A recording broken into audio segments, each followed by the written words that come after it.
1898, the first original vertical loop coaster, patented by Edwin Prescott, was introduced into the world of roller coasters. Normally, we'd all be riding our favorite coasters right now, but seeing as many parks are currently closed around the world, I, along with Josiah from National Coasters, are instead going to give you a brief history of the modern-day roller coaster. So sit back and get ready to learn something you may not have known about before. Although maybe not considered coasters today, back in the late 1700s, the first concept of a roller coaster was born in the form of what was called a Russian mountain. These Russian mountains were strategically built slides made of snow, often placed in the gardens of palaces in Russia. Generally built to a height of 70 to 80 feet, they were reinforced by wooden supports and were usually topped off by a sheet of ice. In the coming years, Russian mountains grew increasingly popular and were often reserved for the upper class, not being limited to Catherine II of Russia herself, who frequently enjoyed taking a ride on the slides. Moving on into July of 1817, a French baker known as Nicolas Boujon opened an amusement park on the Champs-Élysées, where the most revered attraction, Aérones, or aerial strolls in English, may have been what some would consider to be the first legit roller coaster. It utilized three-wheeled carts fixed to a track that would be lifted to the top of a tower before being released on two curving segments of track located on either side of it. Quickly and surely enough, this ride began to catch on, and 7 similar editions of it were added around the world. Up until this point, the rides were portable and reserved to that of only the upper class, until 1843, when Tivoli Gardens in Denmark opened the first verified permanent roller coaster. Known as Rutschebanen, this was a wooden shuttle coaster that would operate until 1887.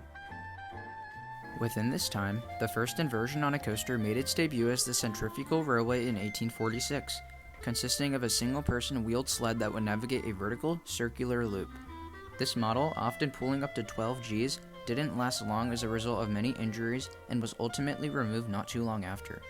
4 years later, into the 1850s, a new type of coaster was born, this one much more safe and exciting.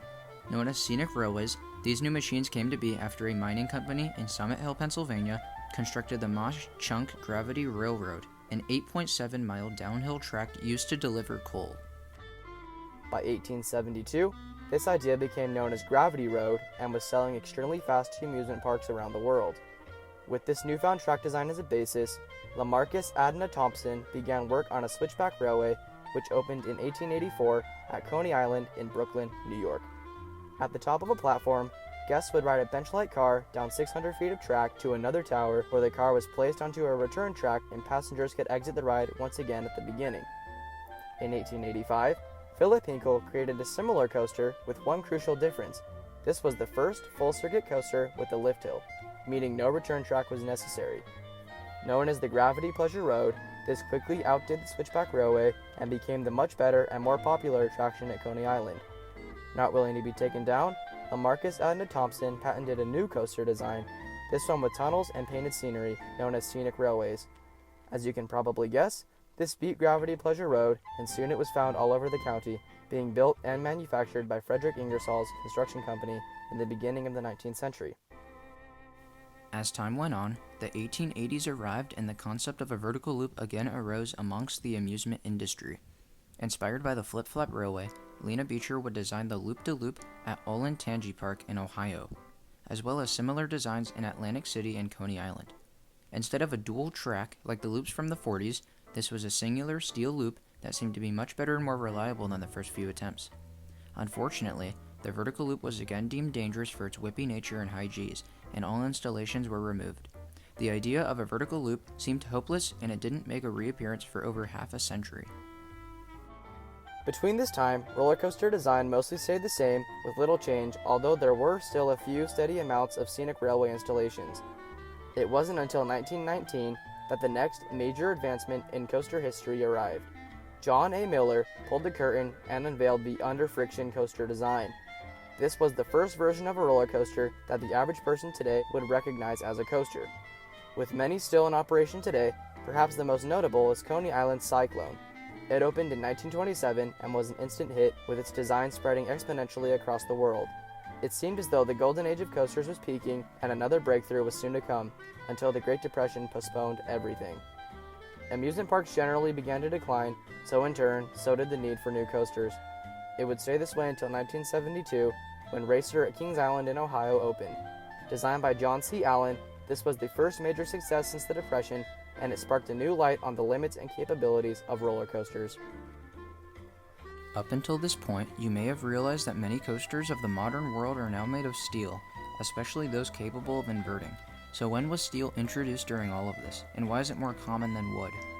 In 1959, Disneyland in Anaheim, California unveiled the Matterhorn Bobsleds, quite possibly the largest achievement since the introduction of the under-friction coaster. By using tubular steel, engineers and coaster designers from the now defunct Aerodynamics were able to heat and bend the track into any shape or form. This allowed for greater and smoother banking, but more importantly, it unlocked the door for a long since lost cause, inversions. 1975, Corkscrew at Knott's Berry Farm, not one, but two back-to-back inversions, known today as a double corkscrew, making the first inversions ever featured on a modern-day roller coaster. Fast forward a year into 1976, Six Flags Magic Mountain saw the debut of the Great American Revolution, the first coaster since the attempts of the 1880s to feature a full circular vertical loop. Seeing the success of these new inversions, guests flocked to the parks with them. This created a new demand for coasters once again. New coaster manufacturers developed, and over time, a plethora of new, exciting elements and inversions made their way into theme parks around the world. While new ideas were being born, engineers at Aerodynamics figured out another significant breakthrough. Because of the circular nature of the vertical loop, many Gs, sometimes exceeding that of 6, were still too strong for some guests. After researching a way to make it a more comfortable, yet still exciting experience, engineers figured out a new version of the vertical loop. They simply changed it from circular to clothoid. A clothoid shape is a curve whose curvature changes linearly with its curve length, hence the shape of a tear or raindrop. By essentially expanding the top of the loop, G-forces were reduced, and the vertical loop took its final, most common form as the clothoid loop. With the introduction of steel and the ideas for wooden coasters of the 20th century, roller coasters have evolved from simple slides of snow to the large screen machines they are today. As modern technology continues to advance, so will the limits and capabilities of new coasters to come.